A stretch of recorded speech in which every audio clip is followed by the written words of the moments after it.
Hey everyone, welcome to another episode of The Thoughtful Bros. So happy to be here live with you with fabulous debut author Ben Purkert talking about his great book, The Men Can't Be Saved. Please stay tuned for an incisive, entertaining conversation about masculinity, advertising, people drifting in their 20s, and all kinds of interesting stuff about creative writing too, because Ben is a professor of creative writing and he's done some really interesting research about revision and so on. I'm so excited. I have 12 pages of questions. We're going to get through about a third of it, I'm sure. But before we get started, The Thoughtful Bro, as you know, is here every Tuesday at 2 to talk about what makes great books tick, what makes great authors tick. A Mighty Blaze, where we broadcast, is an all-volunteer initiative to help writers reach readers virtually during COVID and now beyond COVID, thank goodness. At A Mighty Blaze, we don't ask for your money. We just ask that you show us the love and give us a like or a follow on Facebook, Instagram, Twitter, LinkedIn. I guess it's not Twitter anymore, whatever you want to call it. Follow us on Instagram, all the socials. We are everywhere. Tell your friends about us. We're here every week with my show and others supporting authors who've just put out books. But if you do want to spend money, I have an idea for you. Open a new browser tab and buy a fabulous debut about all interesting things related to masculinity, the type of the new kind of type, I want to say. This is a new kind of book about the drifting 20-something in our kind of somewhat soulless corporate world. All these amazing things are in the book, The Men Can't Be Saved by Ben Purkert. We'll put a link to buy it at bookshop.org. Please do yourself a favor and buy a copy and buy one for all your searching friends. On to this week's guest. Ben Purkert is a poet whose collection For the Love of Endings was named one of Adroit's best poetry books of the year. Adroit's, I'm mispronouncing that. Best poetry books of the year. His writing has appeared in The New Yorker, The Nation, Slate, Poetry, Plowshares, Kenyon Review, Tin House, and many more places. He has degrees from Harvard and NYU, where he was a New York Times Fellow. He is the editor of Backdraft, which is a Guernica interview series focused on the revisions and the creative process. He currently teaches creative writing at Rutgers. His debut novel, The Men Can't Be Saved, is out today. And the Washington Post had this to say in a quite glowing review: Purkert's forebears are the likes of Teddy Wayne, Joshua Ferris, Sam Lipsyte, and Gary Steingart, all of whom have written brash and funny satires of family, workplaces, and masculinity gone off the rails. That crowd of Gen X writers was in turn inspired by the Schlemiel-like heroes of Saul Bellow and Philip Roth. Seth, the main character of the book, isn't as manically sex-obsessed as Portnoy, but he's living in Portnoy's shadow all the same. Ben, the book is terrific. Welcome to the show. Mark, thanks so much for having me. Yes, sir. So, Ben, so much to get into. As I said, I have many more notes than we will ultimately get to, but I'm going to triage these questions and ask you my very best ones. But to start, why don't you just tell us in your own words, what is The Men Can't Be Saved about? Yeah. So the book is really about a guy who thinks he's hot shit. Seth is in his 20s. He works at a branding agency, not that dissimilar from the branding agency that I worked at right out of college. And he's sort of had one big moment. He wrote this tagline for an adult diaper campaign that was supposed to not go anywhere, but he wrote this tagline, and against all odds, it went viral. And so he thinks this is going to be his ticket, right? Like he thinks he's going to be partner the next day. He's going to get the corner office. He's going to get the business cards. But it turns out he's got a pretty overinflated sense of himself, like some people do, like some men are known to do.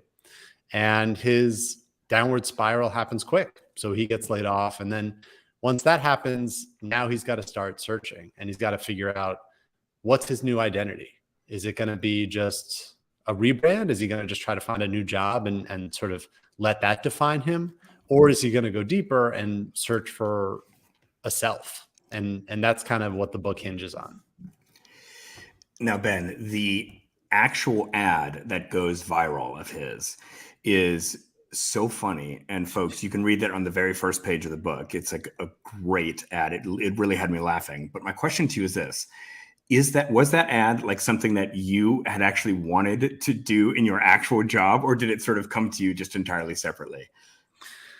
I wish, man. I wish I had Smackdale as an account. Smackdale is the adult diaper brand for people with incompetence. No, I mean, I never got something that fun. You know, I mean, I got staffed on a lot of like B2B, insurance, like industries that are less sexy. Right. Seth, that brand Less sexy. less sexy. Seriously. You want to work on like a reinsurance branding internal project? I would take the adult diapers ad. At least it's colorful, right? Hot shit, so to speak. Yeah. Oh wow. You weren't there. Yeah. Okay. Fine. Maybe sexy was a problematic choice there, but you get what I'm saying. There are some pretty dull software brands that you just don't want to touch with a 10-foot pole. So yeah. And I think I read that you were like one of your clients was GMAC, like General Motors Acceptance Corp, like the financial arm of General Motors, like not sexy. So I get what you mean. Especially after 2008 when they needed a handout and then they rebranded as Ally Bank. Like that was yeah. I didn't even know that. Okay. Yeah. Think about that. Yeah. I don't know how much you want to know here, but part of the reason why we went with Ally Bank was we got to soften this up, right? So let's make it warm and fuzzy. Let's make it about a friend. Yeah. The friend, the federal government, your friend and ally. Yeah. Always. All right. So let's get into the book. I have seen and read and heard about comps such as the ones I mentioned. Joshua Ferris for the kind of the office setting clearly comes to mind. Philip Roth, clearly I see there. But I'm just wondering, what do you see? What makes sense to you as a comp? It's always hard as the author to comp your own book, like on some level, it's almost like, I don't want the book to be like anything else, right? I want it to be a singular thing, even though that's ridiculous because we're all influenced by the art that we consume. There's a lot of different books that played a factor. Like, you mentioned Teddy Wayne in the intro. Have you read his book Loner? Oh, it's so good. Really? And it's not that similar, but it's about this really entitled Harvard freshman who's obsessed with the women in his dorm. And he like on the first page, it's sort of charming. And then it gets more darker as the story goes on. But he's compelling because you're scared of him, but you're also interested in his mind, right? And how it works. So that book, Loner, like really was one of the books that impacted me. But the piece of art or piece of media that most influenced me was probably Mad Men. I loved that show. And when it debuted, I had just started working at the agency and we would all watch it and we would talk about everything that was different. And then we would talk about, hey, like we got a lot of Don Drapers walking around our office now, right? So that show is probably the single biggest influence that I could point to. I thought the stuff around advertising was great. I think advertising is sort of a fascinating industry. As a creative myself and a writer myself, I just think advertising just sits right on that border of kind of, is it art or is it kind of capitalism? Is it both? I mean, we'll get into that in a moment, but it is a fascinating field. And that book, Ogilvy's book on advertising, is a book that I just love. And it's just an absolute classic sort of by any standard. Hold on. Oh, cool. Oh, awesome. Yeah, I just love that book. And I thought that you had some great things. There was like some really funny bits about advertising. There's this one line that I love. There's sort of Seth is sort of the main character is like grandiosely talking about passing off his shortcomings and laziness as strength. And he has this great line: "The less I absorbed, the better. And isn't that true for all creative geniuses? Monet was half blind. Beethoven was mostly deaf. And I was completely ignorant." And it's just like spot on for Seth. But I mean, I just want to say, like, how did you feel about writing about advertising? Where are you on kind of this idea of creativity in advertising? Like, is it a soul-sucking semi-art, or is it an avenue where one can actually be creative? Yeah. Well, I'm going to put my thumb on the scale a little bit because I left, right? I left to become a creative writer. And so I definitely fall into one of those groups more than the other. I think that branding is a business. And I think that on some level, the business functions best when its employees think that they are making art, right? Like they want us them, us/them, to believe that when you create a tagline that you are creating a poem, when you design a logo that you are making art. So I'm skeptical about all of it because there's an economic incentive for them to believe that. The job becomes sexier if everyone thinks that, they're going to work every day making art as opposed to just trying to make their clients richer.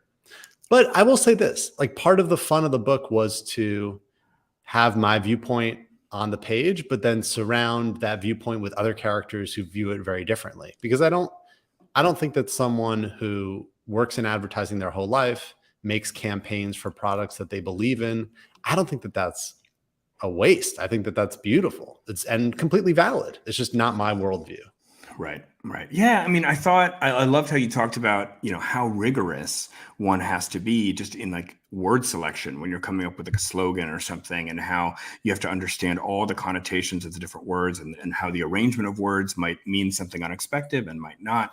And so there's a real rigor in it. And I totally take your point, though, that it's it's just a question of like, is it the kind of art that you want to do? And I think that I was thinking about what is a kind of soulful kind of advertising. And like, you could think of like the classic 1984 Apple commercial, like the Lemmings commercial. You could think about, Sarah McLachlan's like animal cruelty, Arms of the Angel commercials. You could think of even like the Live Aid concert, which raised awareness of Ethiopian famine, is a kind of commercial. Or like, yes, we can, like Obama's slogan. It's a commercial, right?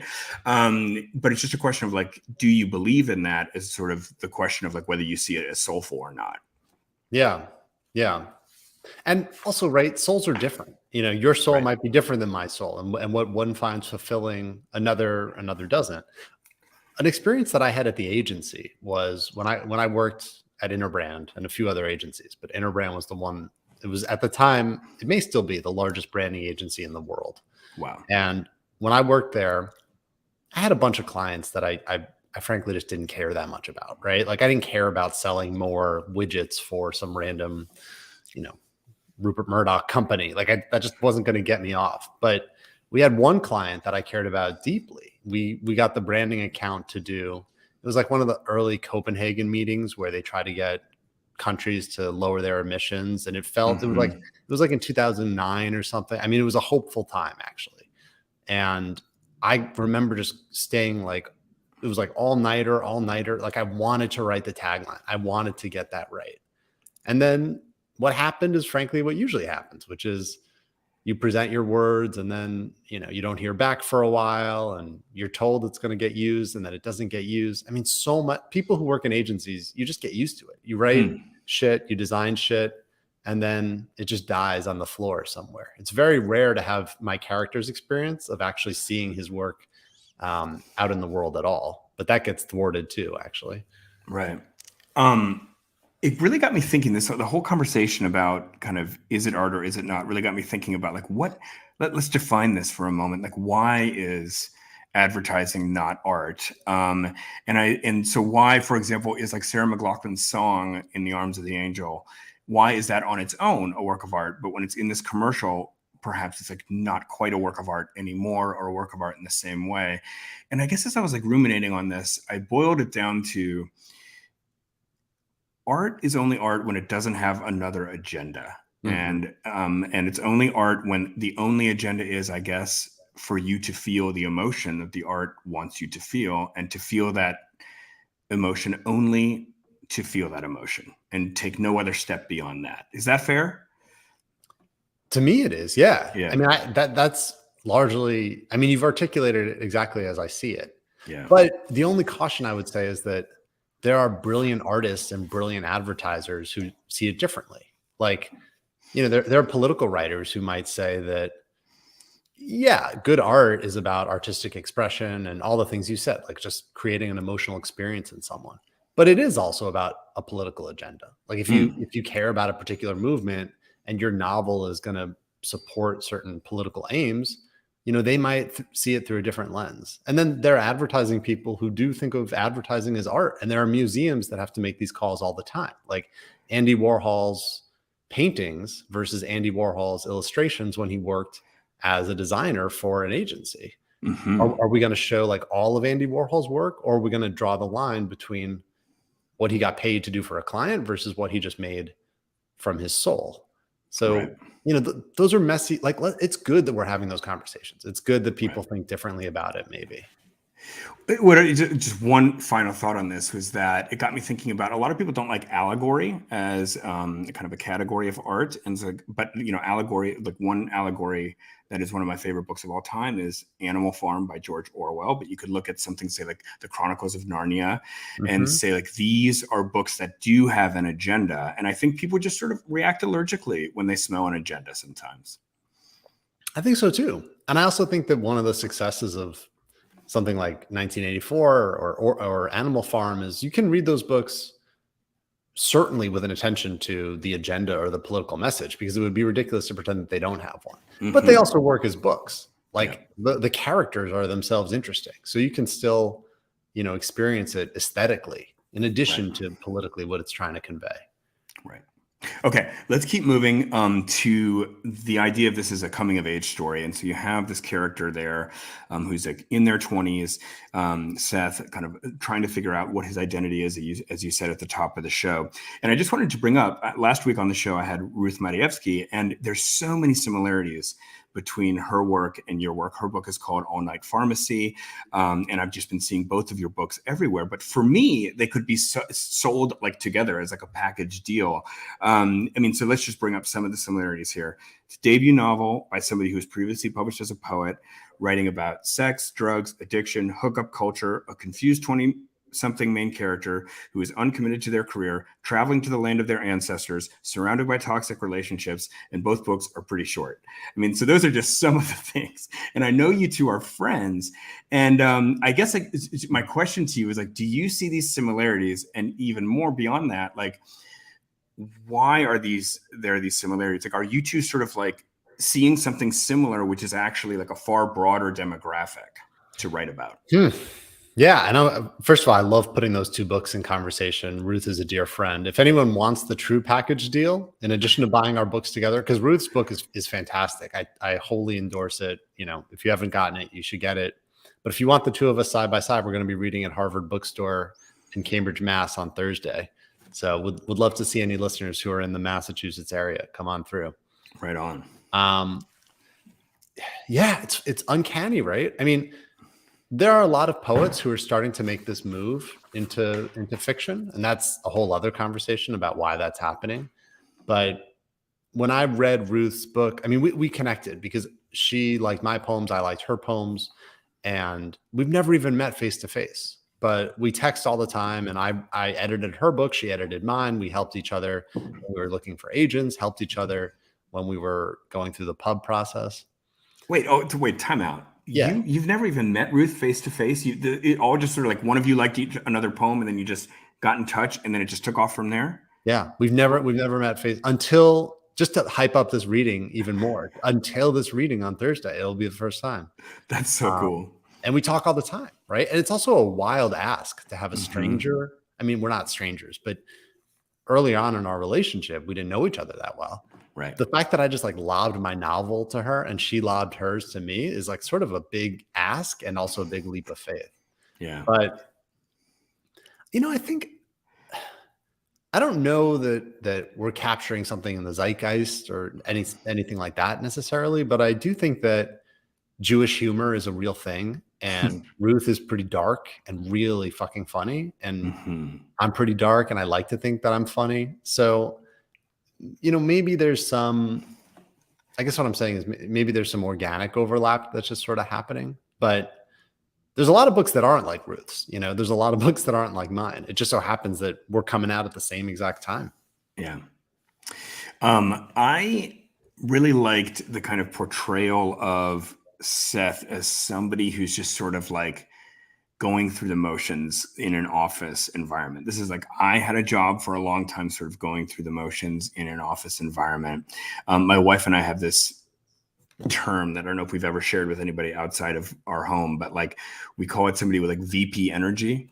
So like instead of BD energy, it's VP energy. And like the VP energy is like the person who's like living this kind of like Peloton life where it's like they just feel like they have to keep moving. They sort of don't even know why they're moving, but they just have to, and they want the next carrot on the path in front of them. You had a great line about it in the book. I love it. It's like Seth is talking to his boss, and the boss says, "Let's be honest, Seth, you never wanted to be partner." And then Seth says, "I insisted that I did. I really did want to be partner." "No, you just cared about making partner. And that's not the same thing." And I think that sort of embodies this kind of like soulless questing that is just so part of the corporate life. And anyway, I thought you were really keen on the way that you talked about this drifting corporate persona, and Seth eventually sort of falls out of that. Yeah. I'm glad you zeroed in on that passage, because that was a fun exchange to write. But I think, listen, it's true, right? I mean, how many of us want to be partner because we want the responsibility versus how many of us want to be able to put it on our LinkedIn profile and have the business card? And I teach at Rutgers in the creative writing department, and I'm not hating on my students. I love my students, but a lot of them, all of them want to get the diploma. Right. And in my head, I think, okay, well, what does that mean? Does it mean you want to grow as a person? You want to grow intellectually? You want to develop yourself, which is what the university rewards with a degree? Or do you just want that sheet of paper that you can then, post somewhere? And it's both, right? Right. It's both. But I think as a society, not to play sociologist, but I think we've like really over-indexed or over-invested in the brand of the thing as opposed to the thing itself. And that to me is what makes a lot of American professional working life feel sort of soulless, I think, for a lot of us. Oh, 100%. And I think it's like something that our culture sort of is trying to find an answer to, but it's sort of having trouble. I mean, I think there's just sort of an assumption that everybody, to be a productive and dignified member of our society, has to be out there doing something. It doesn't matter what. Like the first test is, are you doing something all day long? Second test, and perhaps superfluous test, is, what are you doing? And like, why does it matter? Right. But the doing is just, everybody's got that programmed in, Yep. So this led to another very interesting aspect of the book. And I heard you say in a different interview that you did that, so you talk a lot about his Judaism, his identity as a Jewish young man. And I heard you say in an interview that like when he is like adrift, at least as a last resort, he has his identity of like, I am Jewish. Okay. And I want you to talk about that in a moment, but it just got me thinking, I'm not Jewish. And it got me thinking like, wait, so what is my like sort of identity of last resort? Like, and because when you said that, I was like, well, that sounds good. Like, I mean, there's sort of like a floor identity wise below which you cannot fall. And then I was like, well, what's mine? And I was raised Catholic, but I don't really identify with that anymore. And then I was like, I think it's being an American. I mean, I think like I just, if it was boiled down and I had to grasp at something sort of broader than like, I'm a member of my own family, say, American is probably the identity of last resort for me. But this is just a kind of interesting idea all told. What is the identity of last resort? Yeah. And I mean, framing like identifying as Jewish as being identity of last resort. I mean, it's not to say anything about the religion itself. I think that for my character, Seth's been laid off, right? And it's not just he's been laid off from a job he doesn't care about. He got laid off from a job that he was deeply invested in, that defined his entire brand, right? You don't get to see Seth hang out with a lot of his friends outside of work, because I don't think that they exist. You're right. And even, his experience with Judaism up until that point, I don't think it's really all that deep. But yeah, once you take those business cards away and he's naked without a mask, well, he is Jewish, right? And so if there's someone in Chabad who's offering him a free meal and offering him a sense of self-worth and belonging, like, fuck, like he's gonna go, you know? Yeah. But again, because the way the book functions, is that a move toward the spiritual, the self, or is it just like he's desperate and he needs the clothes of another person? And so that's sort of what it is, you know? Right. It leads to what I view as sort of the meat of the discussion here, which is, can the men be saved? And clearly, you've painted a portrait of this young man who is adrift, searching for an identity. And it just begs the question, can he be saved? And what does being saved even mean? And this also leads into a kind of white hot topic in our culture right now, which is like the definition of masculinity and how should men be. And let me just start with the title, which is so great. The Men Can't Be Saved. And it's like, straight, it is literally in your book straight out of a kind of marketing campaign, but it is also just sort of like a totally catchy phrase that caught my attention and sort of immediately placed your book within my mind, which is all the things that a great kind of slogan or title of something should do. But let's just start there. How did you come up with that title? So I spent about almost a decade working on the book. So I went through so many titles, right?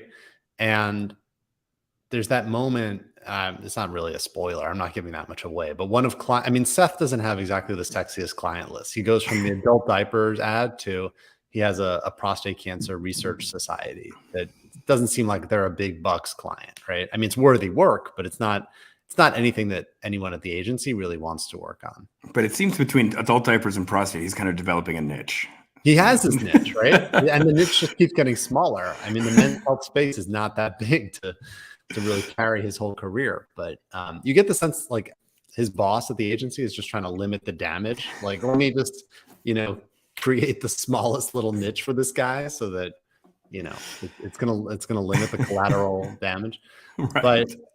But I think, there's that moment where he's meeting with the client from the Prostate Cancer Research Society, and he says something, because there's this perception that like anyone who gets prostate cancer is going to live and be fine. The survival rate is so high, and the client says something about, well, we can't save everyone. We can't save all men. And the minute I wrote that dialogue, I was like, ooh, let me pull that out, right? Because the book is really, it's so much about Seth's relationship with Moon, who we could get into him. He's another character who works at the agency and is way louder and way bro. He's, you know what he is? He's all bro and less thoughtful. And I love that framing. Yeah. So, I was like, maybe that is the title for the book, The Men Can't Be Saved, because it's about them and how they're both fuck ups, but in completely different ways. Well, what an incredible setup you just gave me for a segue into this topic about masculinity. Because I think like now that you bring it up, you sort of can inartfully divide as a binary, this masculinity conversation into one side is thoughtful, one side is bro-ish. But I think this topic is so big right now because clearly this old model of what is now viewed as toxic masculinity is broken. This old model of kind of how to be a man in today's world, it doesn't quite work the way it used to. And yet I think when you hear real experts talk about this, like there's this great book by Richard Reeves called Of Boys and Men. There was a huge Washington Post article about this topic a few weeks ago, which got a lot of play in the media.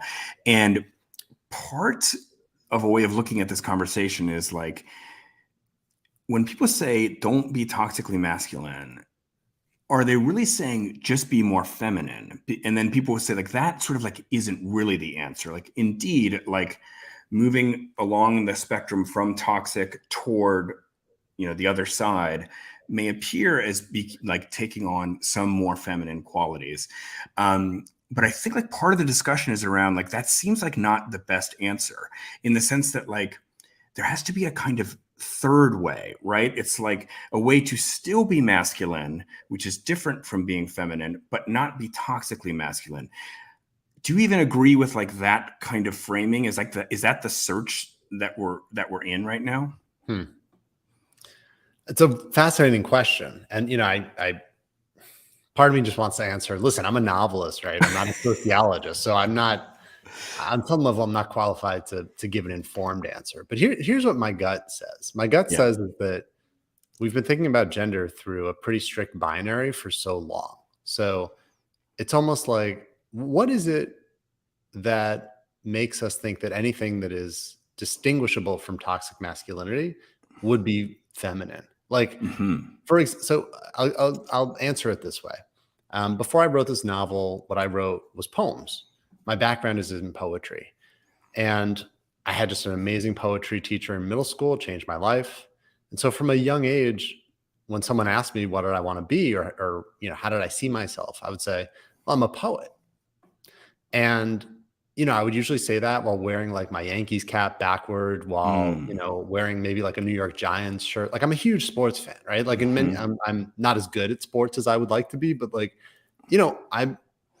I lived a relatively bro-y life, right? But just, I loved poetry. So poet was a title that fit. And I could see people's faces when I would say that. Like, it didn't compute, right? Because if you're a poet, you're like touchy-feely, you're sensitive, there's all these things that were totally antithetical to the fact that I was watching Devils games, with my friends, right? Or whatever it was. And I just think that's fucked up. I think that I sound like I'm like a man leading the charge, but if we concede vulnerability and sensitivity and intimacy just to the role of femininity, we've lost something huge. And I don't buy that those are inherently feminine traits. I think that we just have repressed them so deeply within ourselves that we can't accept that they live within us too, right? I'll move on in just a second, but no, don't move on. This is great. My wife and I have a toddler. He's 3.5. And we've done all this, he's like a big feeling kid, and he cries a lot. He yells a lot. I mean, it's a lot. And you do some research and you find out that for most of early childhood, the children who are most emotionally expressive are boys, not girls. And then that flips. So why does it flip? Do we flip it for them? Do we say, shut up and act like a man, in effect, and that sort of represses it? And if it does, I think we pay for it later on, because male anger and outbursts, those things take a toll on everyone in society, including the men themselves. So that's my take. I love that take, Ben. That was flipping great. And I would just say, among the things that spoke to me in what you just said is like, for me, anybody who watches this show sort of probably knows a little bit about my story, that, I worked my whole life as a journalist and sort of in a corporate kind of setting. And when I was 40, I quit my job and I said, I'm going to pursue being a writer full time. But I will say, like, that was a very complicated decision. But an aspect of it was that I never felt like my artistic ambitions were like completely valid. And part of that had to do with a kind of sense about masculinity. Like, I mean, you said it as perfectly as I could say it, which is like you saying, like, I'm a poet, didn't quite strike yourself or others around you as traditionally a masculine thing. I mean, I had gone through that same exact thing. And it wasn't like the only aspect of it, of kind of like, should I chase this or not, that I struggled with, but 100%, like that artistic side, like it wasn't like, I wouldn't say even now that I'm the writer in the way that I might like with pride say, like, I was once in the NFL or something, or like I'm an army veteran or something, both of which I'm not. But you see what I'm saying? I do. Yeah, absolutely. Yeah, and if that could be expanded, I think a lot of people would win. But let's get to the question asked, sort of implied by the title, "The Men Can't Be Saved." I mean, can Seth be saved? And what would that even mean for Seth, your main character, to be saved? And finally, as a third part of that question, like, what advice, if you met Seth and Seth was in your life, like, what would you say to him? Yeah. Pay your rent, dude. Like, don't like just, you don't want that credit card debt. Don't, stop. Cause he's in a bad place. Yeah. I think, it's interesting, right? The can't be saved, because it's in the passive voice. And I think that a lot of us are looking to be saved by others as opposed to doing the saving ourselves. I think that Seth's fatal flaw is that he can't see himself. I actually don't think he's a terrible dude. You know, I think he's relatable. He makes some bad decisions, but I think if he were to just see himself a bit more clearly, both for the positive and the negative. No, you're not the brilliant copywriter that you think you are, but you're also not maybe as bad of a guy as you seem to think you are either. Mm-hmm. If he could identify himself and his own actions and put them in context, yeah, I think he is redeemable. And the whole searching with Judaism thing, you know, I'm not, it's up to readers ultimately, but I'm maybe not as skeptical as you might think. I think that he's looking for something in a real way. So whether it's religious salvation or just sort of salvation of the soul, I'm not totally foreclosed on the possibility. Ben, how does one follow the advice that you just suggested? You need to see who you are. Like, it's, if Seth could see himself better, he'd be able to solve his problems. I mean, my instinct when I hear that is like, look, man, Seth is not going to figure it out until he suffers completely painful consequences for his lack of self-perception. And it's only sort of through pain that the body learns. But if Seth, I mean, if you said that to Seth, I could imagine, well, Seth changed over the course of the book, but I could imagine him at least at some point in the book being like, hey man, like I see myself just fine. You know, I mean, Right. that's the whole thing, is that he doesn't know what he doesn't know. Mm-hmm. But how do you get people to see who they really are? Yeah, that's a good question. I mean, you know that meme from a year ago or a couple of years ago about men would rather do XYZ than go to therapy? Like would rather like bite through a ham bone or whatever. Like, right. like we'll do anything, right? Right. To avoid looking inward. So it's a tough challenge. But I think it begins with listening. Like part of the fun of this book for me is that it's in first person, so it's in Seth's brain, but we get to hear other characters around him. Like Josie, you know, who he works with at the office and they're hooking up with, she says some just devastatingly cruel stuff to Seth, actually. But I don't know that it's getting in. As the reader, I'm listening, but is Seth really listening? So I think, and I'm not trying to be prescriptive, but a lot of us would do really well to listen better, because sometimes the world tells us about ourselves. So even if we're not able to see it ourselves, maybe if we just listen a little bit closer to some of those people in our lives, we might get a little clarity. I love that. Thank you. So folks, we're going to go to audience questions in about 5 minutes. I have a few more questions from me, but please feel free to pop your questions in the chat. We've already got some of your questions already, and I will get to those questions in a few minutes. But I want to pivot to talking about craft. You teach writing at Rutgers, and sometimes I like to ask people who teach creative writing for a living, give me like the 60-second Ben Purkert MFA, right? Like what, like imagine that like I have been one of your students and I'm like an ideal student of yours and I've absorbed all you have to teach. And then what, like a year after graduating from your class, what do I still have with me? Like what are like the one or two like principles that you really try to make sure that your students take home with them? See, now you're just trying to get the degree for free. You're not willing to pay tuition. You got to go through the whole process, man. I'm not just going to give you the best stuff at the end. Just kidding. Sort of kidding. But I think one of the things that I learned as a poetry student was the poems are smarter than you are. And when I was a younger poet, I had a lot of big ideas. It goes back to what we were talking about with respect to agenda and art. Like I would sit down before writing a poem and I would say, okay, this poem is going to be about love, or this poem is going to be my thoughts on what we're doing in the environment, or this poem is going to be about, you know, whatever it was, like an attempt to capture the beauty of my grandmother and her passing days, but whatever that agenda was, actually, I would bring it with me to the page. And then I would struggle, because the reason I would struggle, I think, was because the poem was struggling. Like I wasn't giving the poem freedom to be whatever it was. Like maybe that grandma poem didn't, with all due respect, want to be about my grandma. Maybe wanted to go in a completely different direction. So one of the things I talk to my students about, whether they're writing poems or novels or even nonfiction essays or articles, you got to kind of follow where the art wants to go. And you may end up like beating your head against a wall pretty hard. If you're, you know, it's like if that dog wants to go somewhere and you're just yanking it back on the leash, like you're tired, right? Your arm hurt. But with a novel, you don't have to walk the dog around the block. You can go wherever there's no block. There's no dimension. You can just follow the thing. And that's the fun. So I try to get my students to not hold their intentions quite so closely, but, give themselves freedom of movement. That's where the fun is. That's where the learning is, I think, too.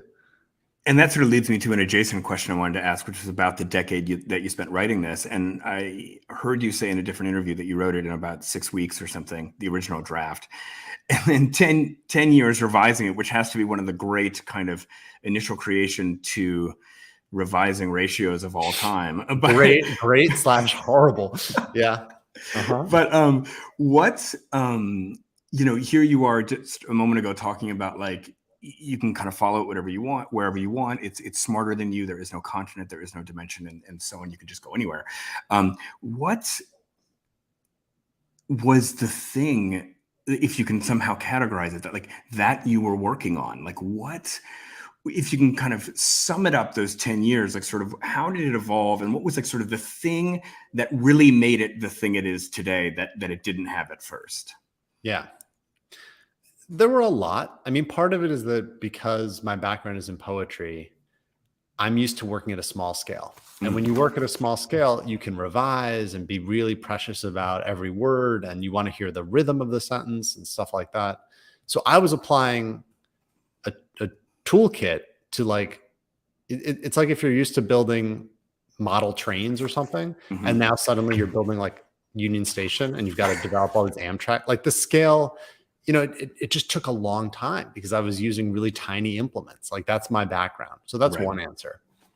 But the other maybe deeper answer is that the character fundamentally changed. His journey didn't really change, but his mindset changed. In the first draft, Seth's views of branding were much more like mine. He wasn't that deeply invested in the work. He was sort of skeptical about it. And when I gave it to friends that I trust to read it, their feeling was, well, why do we care? Like, what are the stakes? If he gets laid off, but he doesn't really care about the job, why, as a reader, am I going to follow this guy?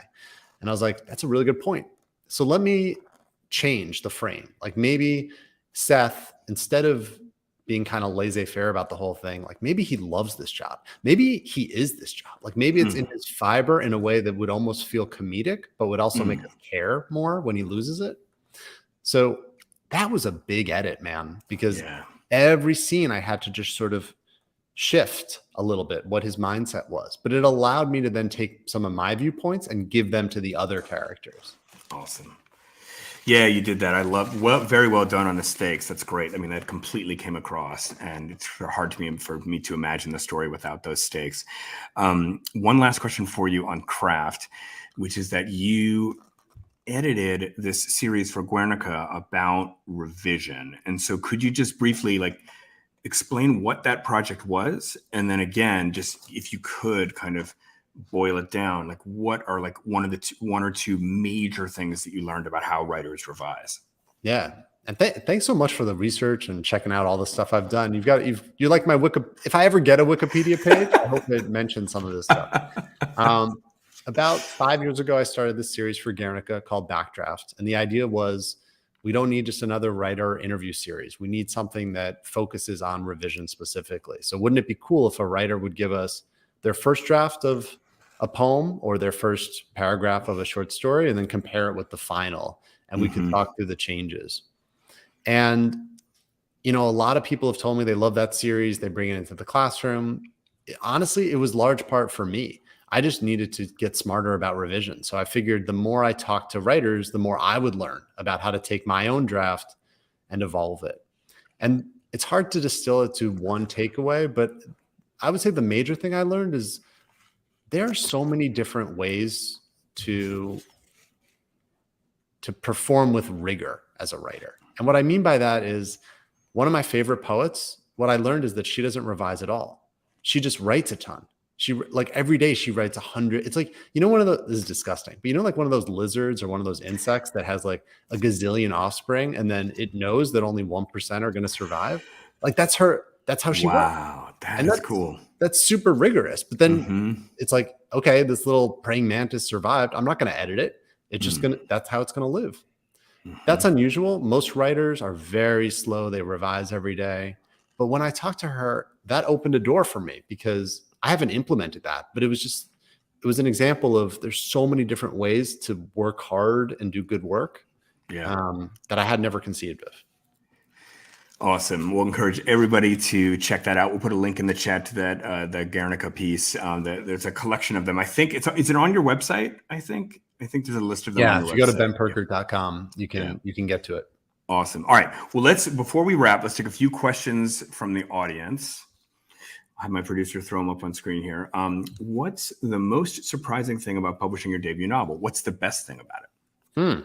Well, it's happening literally today. So this right now is the best. I am really loving this conversation. So part of me wants to say this is the best.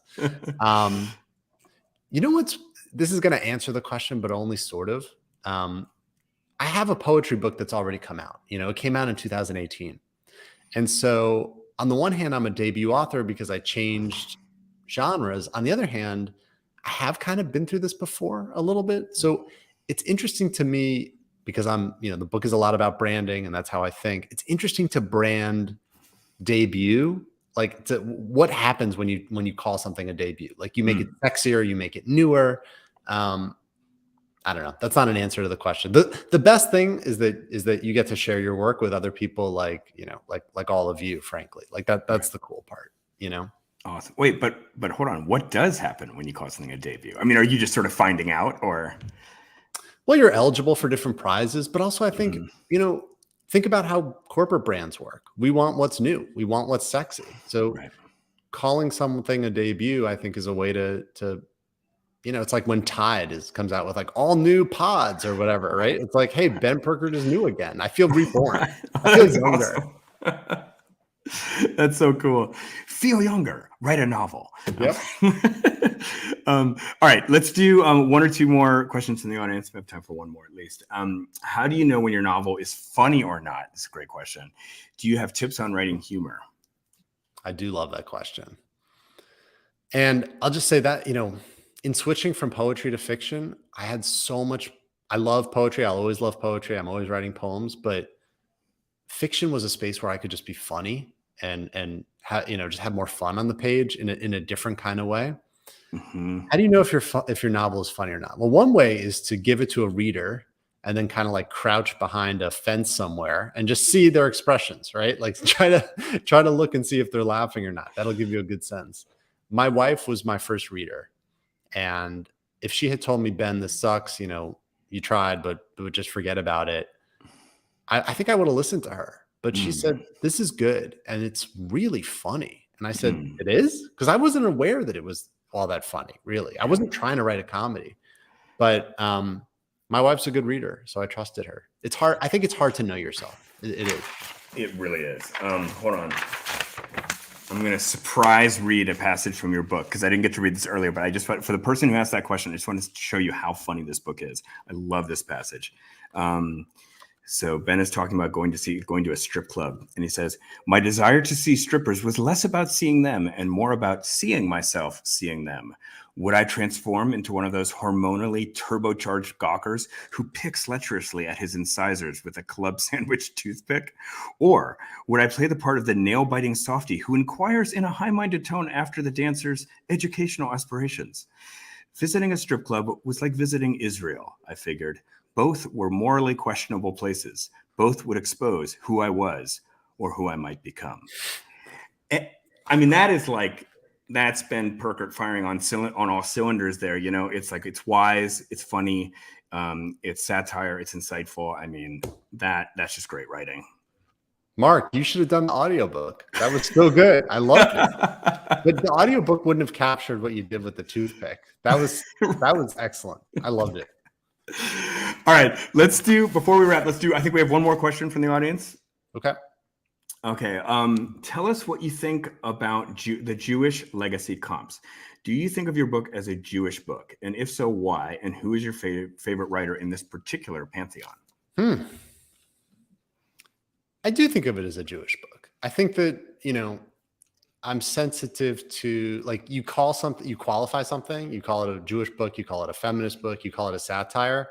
On some level, then the bookshelf gets smaller, and Mm. I like each book to be what it is, right? So it absolutely contains, a lot of stuff about Judaism. So yeah, I'm comfortable calling it that.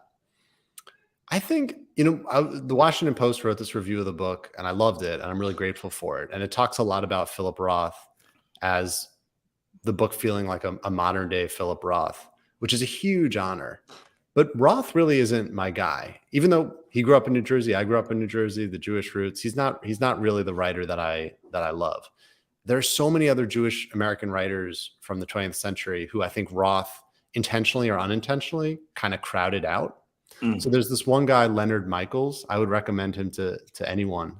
Jewish writer who I think has not gotten his roses, and wrote a book called Sylvia, which is amazing. Wrote a book called The Men's Club, which is like hilariously funny. So he's a writer that I'm proud to carry on a mantle in some form. Awesome. Thanks for that rec. We are going to put a link to that in the chat as well. All right. Well, Ben, we're going to wrap there. Folks, the book is called The Men Can't Be Saved. It's terrific. It's all the debut, great, sexy, cool, new things that you've heard about.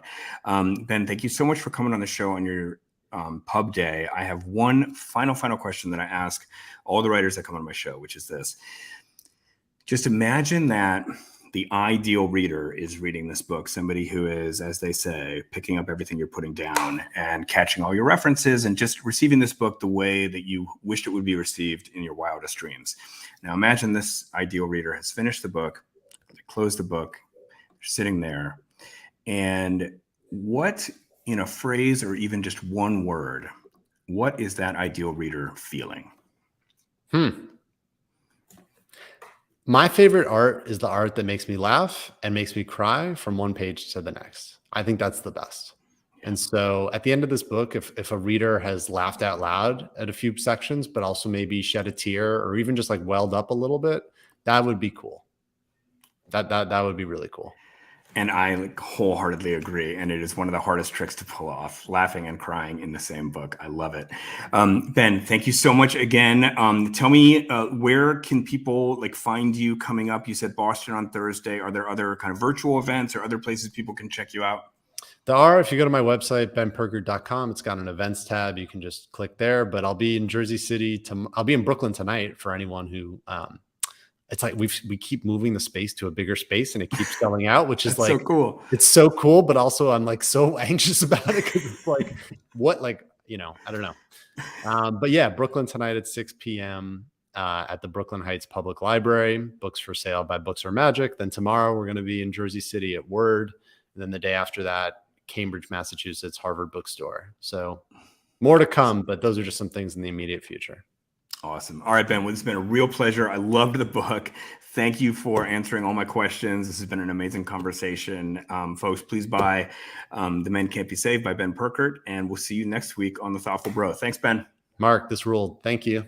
Bye.